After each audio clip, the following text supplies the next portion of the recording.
अस्सलाम वालेकुम students, welcome to the class. आज हम लोगों ने लॉ ऑफ सप्लाई को स्टडी करना है। कल हम लोगों ने सप्लाई से रेलेवेंट बहुत सारी इंफॉर्मेशन को देखा, ये भी देखा कि डिमांड से वो किस तरह से मुख्तलिफ है और किस तरह से हाईली रिलेटेड है।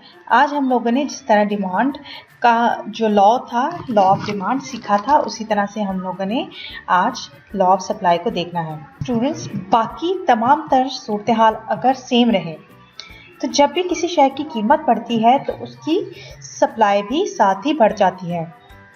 हमने कल यही सारी बातें डिस्कस की कि हमारी सप्लाई जो है वो डायरेक्टली रिलेटेड होती है हमारी कीमतों के साथ। जिस तरह से कीमतें बढ़ती हैं हमारी सप्लाई जो है उसके साथ साथ बढ़ती रहती है। साथ ही ये भी हमने सीखा कि जैसे ही प्राइसेस कम हो जाती हैं तो सप्लाई पर वो डायरेक्टली या पॉजिटिवली असरअंदाज होती हैं और सप्लाई साथ ही कम हो जाती हैं। अब क्योंकि कानून के मुताबिक तो एक जो ताजिर है जो चीज़ों की पैदावार को मैसर करता है, ज़्यादा से ज़्यादा मुनाफा वो कमाना चाहता है, जबकि प्राइस और जो सप्लाई है इस कानून के तहत हमने ये सीखा है कि मुस्बित ताल्लुक़ रखते हैं, आपस में पॉजिटिवली रिलेटेड है। एक के बढ़ने से दूसरी चीज़ बढ़ती है और एक के घटने से दूसरी चीज़ घट जाती है। जैसे कि हमने डिमांड में टेबल के ज़रिए, गोशवारे के ज़रिए अपने कर्व को डिराइव किया था, इसी तरह से हम सप्लाई में भी अपने कर्व को टेबल की शक्ल में देखते हुए ड्रॉ करेंगे। यहाँ पर स्टूडेंट्स, जब आपकी चीनी की कीमत 5 रुपये थी तो आपकी सप्लाई जो थी वो 10 किलोग्राम, या इसको यूनिटरी फॉर्म में लें तो 10 यूनिट्स थी। जैसे ही प्राइसेस बढ़ गई, 5 से 10 रुपये हो गई, तो सप्लाई भी बढ़ गई 100%। 10 से 20 किलोग्राम अब आपको चीनी मैसर हो गई। जब कीमतें 10 से 15 रुपये पर गई तो सप्लाई 20 से 30 पर चली गई। इसी तरह से जब 15 से 20 पर गई तो 30 से 40 पर, और जब 20 से 25 पर गई तो 40 से 50 पर सप्लाई हो गई। ये टेबल हमें वाज़ेह तौर पर ये चीज़ दिखाई दे रहा है यहाँ पर इस टेबल में कि जब हम इन पॉइंट्स को ड्रॉ करेंगे तो हमारा जो कर्व है वो पॉजिटिवली ट्रेंडेड होगा, ऊपर की तरफ होगा, और एक चीज़ के बढ़ने से दूसरी चीज़ भी बढ़ती चली जाएगी। इस ग्राफ पर स्टूडेंट्स देखिएगा कि एक्स एक्सिस पर हमने क्वांटिटी सप्लाइड ली है, मिकदार को लिया है, और वाई एक्सिस पर हम लोगों ने प्राइसेस को लिया है। यहाँ पर हमारी क्वांटिटी जो है, जो चीनी की है, किलोग्राम्स में है, और जो कीमतें हैं चीनी की वो हम रुपयों में ले रहे हैं। जैसे कि अभी हमने अपने टेबल में देखा कि जब प्राइस 5 थी तो आपकी सप्लाई 10 थी। जैसे ही प्राइस 5 से 10 पर गई, सप्लाई 10 से 20 पर चली गई, और इसी तरह से प्राइस के बढ़ते हुए ये जो कर्व है उसके पॉइंट्स आगे के आगे शिफ्ट होते चले गए पॉइंट 50 तक। अब इस कर्व के जो डॉट्स हैं हम एक दूसरे के साथ मिलाएंगे तो हमें एक पॉजिटिवली इंक्लाइंड कर्व मिलेगा, जिसको हम सप्लाई कर्व कहते हैं।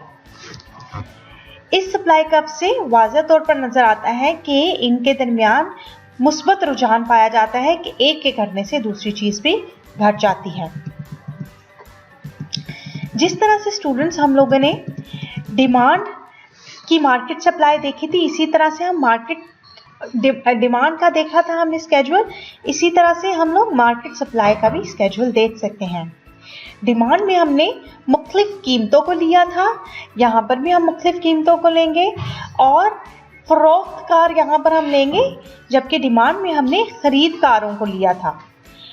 हमने consumer A, consumer B, consumer C लिया था इन टर्म्स ऑफ डिमांड, लेकिन यहाँ पर क्योंकि एक ही फरोख्तकार मार्केट में नहीं होता, जिस तरह से बहुत सारे खरीदार होते हैं इसी तरह से बहुत सारे फरोख्तकार भी मार्केट में अपनी चीज़ को बेचने के लिए आते हैं।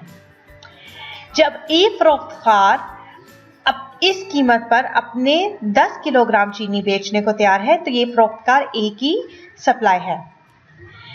इसी तरह से इसी कीमत पर जो कि 5 रुपये है, बी फरोख्तकार अपनी 20 किलो चीनी बेचने को रजामंद हो जाता है, जबकि सी फरोख्तकार सेम कीमत पर 30 किलोग्राम चीनी बेचने को तैयार होता है।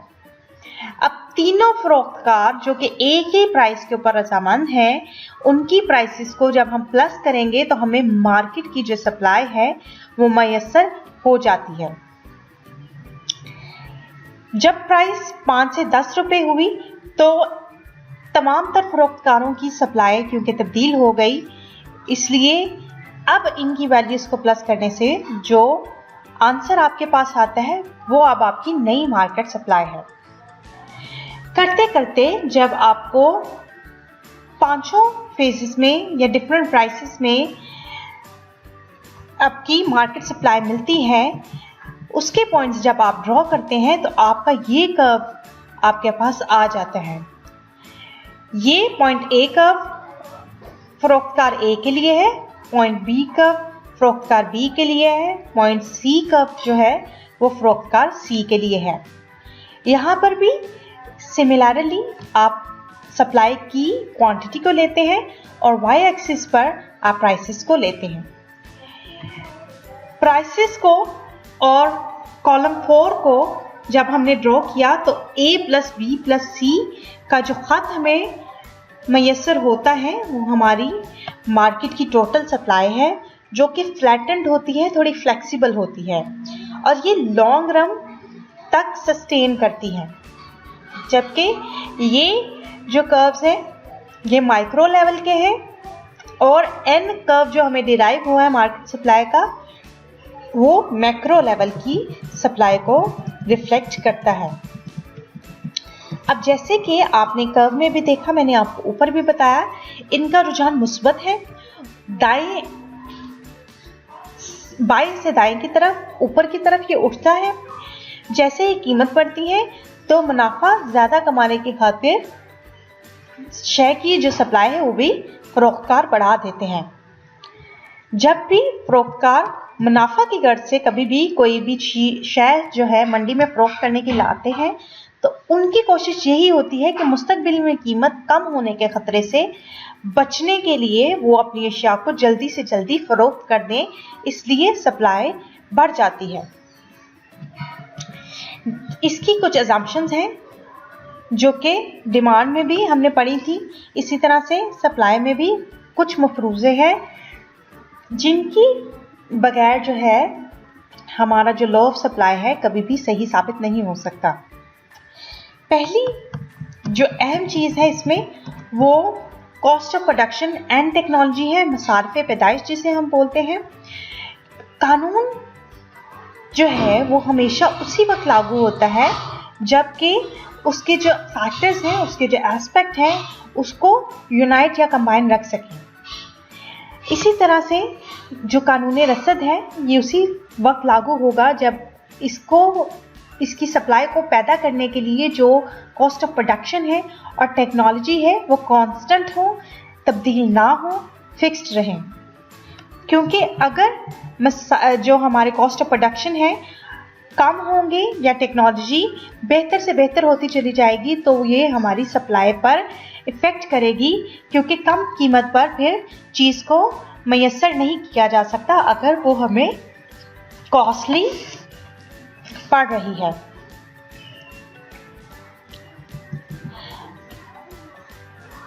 अब टेक्नोलॉजी में जो इजाफा होता है या मसारफ़े पैदाइश जो है इसमें कमी बेशी की बाइस ही हमारी जो सप्लाई है उसमें कमी आती है। हालांकि अशिया की कीमतें तो जूं की त्यों ही रहती हैं, लेकिन अगर एक पैदावार करने वाले को टेक्नोलॉजी महंगी मैसर होगी तो वो अपनी चीज़ों को महंगा ही सेल आउट करेगा। दूसरी अहम चीज़ जो इसमें इम्पॉर्टेंट है वो कॉस्ट ऑफ रॉ मटेरियल है। जब खाम माल सस्ता होगा तो अब आपकी कॉस्ट भी कम आएगी चीज़ों को पैदावार करने में। तो फरोख्त कुंदान क्या करते हैं कि चीज़ों को कम कीमत पर बेचने को तैयार हो जाते हैं क्योंकि अब उन्हें खाम माल सस्ता मिल रहा है। इसके बरअक्स अगर उनको चीज़ें महंगी मैसर होंगी तो वो चीज़ों को महंगा ही मार्केट में बेचने के लिए लाएंगे।